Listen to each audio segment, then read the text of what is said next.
ನಮಸ್ಕಾರ ಸ್ನೇಹಿತರೆ. ಇಂದಿನ ಸದ್ವಿಚಾರ ಪಿಜ್ಜಾದ ಪೀಸ್ಗಳು.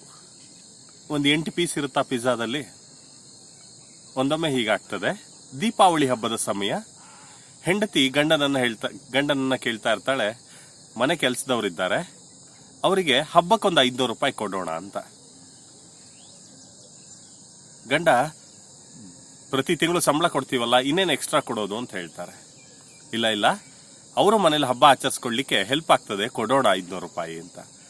ಆಗ ಗಂಡ ಕೇಳ್ತಾರೆ, 500 ರೂಪಾಯಿಂದ ಏನೇನೆಲ್ಲ ಮಾಡ್ಬಿಡಕ್ಕಾಗತ್ತೆ? ಖಾಲಿ 500 ರೂಪಾಯಿಂದ ಏನೂ ಮಾಡೋಕ್ಕಾಗಲ್ಲ, ಹಾಗಾಗಿ ಏನು ಕೊಡೋದು ಬೇಡ ಬಿಡು ಅಂತ ಹೇಳ್ತಾರೆ. ಸಂಜೆ ಅದು ಭಾನುವಾರ ಆಗಿರೋದ್ರಿಂದ ಒಂದು ಪಿಜ್ಜಾವನ್ನು ಆರ್ಡರ್ ಮಾಡಿರ್ತಾರೆ ಮನೆಗೆ.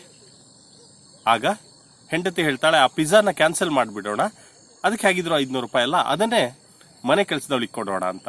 ಗಂಡನಿಗೆ ನಗು ಬರ್ತದೆ. ಹಾಗೆ ಹೇಳ್ತಾರೆ, ನೀನು ಅಲ್ಲಿ ಇಲ್ಲಿ ಹೋಗಿ ನನ್ನ ಖುಷಿಯ ವಿಷಯಕ್ಕೆ ಕೈ ಇಟ್ಬಿಟ್ಯಾ?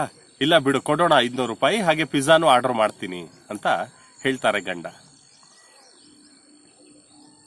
500 ರೂಪಾಯಿನ ಕೊಡ್ತಾರೆ. ಹಬ್ಬದ ಸಮಯ ಅಲ್ವಾ, ಆ ಹೆಣ್ಣು ಮಗಳು ಕೆಲಸದವರು ಅವರ ಮಗಳ ಮನೆಗೆ ಹೋಗಿ ಬಂದು ಸಂಜೆ ಕೆಲಸ ಮಾಡ್ತಾ ಇರ್ತಾರೆ. ಪಿಜ್ಜಾನು ಬಂದಿರುತ್ತೆ. ಆಗ ಕೇಳ್ತಾರೆ, 500 ರೂಪಾಯಿ ಕೊಟ್ವಲ್ಲಮ್ಮ, ಏನ್ ಮಾಡಿದೆ ಅಂತ. ಆಗ ಆ ಹೆಣ್ಮಗಳು ಕೆಲಸದವಳು ಹೇಳ್ತಾರೆ, ಸ್ವಾಮಿ, ನೀವು 500 ರೂಪಾಯಿ ಕೊಟ್ಟಿದ್ದು ಬಹಳ ಖುಷಿಯನ್ನ ತಂತು ನಮ್ಮ ಸಂಸಾರಕ್ಕೆ. 70 ರೂಪಾಯಿ ಬಸ್ ಚಾರ್ಜ್ ಹೋಗಿ ಬರ್ಲಿಕ್ಕೆ, 20 ರೂಪಾಯಿದ್ದು ಬಳೆಗಳನ್ನು ತಗೊಂಡೆ ನನ್ನ ಮೊಮ್ಮಗಳಿಗೆ, ಇನ್ನೊಂದು 100 ರೂಪಾಯಿದ್ದು ಒಂದೊಳ್ಳೆ ಫ್ರಾಕ್ ಅನ್ನ ತಗೊಂಡೆ, ಒಂದು 50 ರೂಪಾಯಿದ್ದು ನನ್ನ ಅಳಿಯನಿಗೆ ಬೆಲ್ಟ್ ಅನ್ನು ತಗೊಂಡೆ, ನನ್ನ ಮಗಳಿಗೆ ರೌಕೆ ಪೀಸು ಒಂದು ಸ್ಯಾರಿಗೆ 200 ರೂಪಾಯಿ ಆಯ್ತು,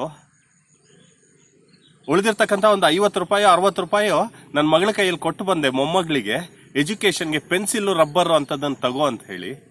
ನೀವು ಕೊಟ್ಟ 500 ರೂಪಾಯಿ ಬಹಳ ಉಪಯೋಗವಾಯ್ತು ಸ್ವಾಮಿ, ಥ್ಯಾಂಕ್ ಯು ಅಂತ ಹೇಳ್ಬಿಟ್ಟು ಆ ಒಂದು ಕೆಲಸದವ್ರು ಹೇಳುವಾಗ ಇವರಿಗೆ ಒಂದೊಂದು ಪಿಜ್ಜಾದ ಪೀಸ್ ಜ್ಞಾಪಕ ಆಗ್ತಾ ಇರುತ್ತೆ. ಒಂದು ಪೀಸ್ನಲ್ಲಿ ಇವರು ಬೆಲ್ಟ್ ಅನ್ನು ತಗೊಂಡ್ರು, ಇನ್ನೊಂದು ಪೀಸ್ನಲ್ಲಿ ಮಗಳಿಗೆ ರವಿಕೆಯನ್ನು ಕೊಡಿಸಿದ್ರು, ಇನ್ನೊಂದು ಪೀಸ್ನಲ್ಲಿ ಮೊಮ್ಮಗಳಿಗೆ ಪೆನ್ಸಿಲ್ ಅಂತದನ್ನ ಕೊಡಿಸಿ ಒಂದು 10-20 ರೂಪಾಯಿ ಉಳಿಸ್ಕೊಂಡು ಸಹ ಬಂದಿದ್ರು.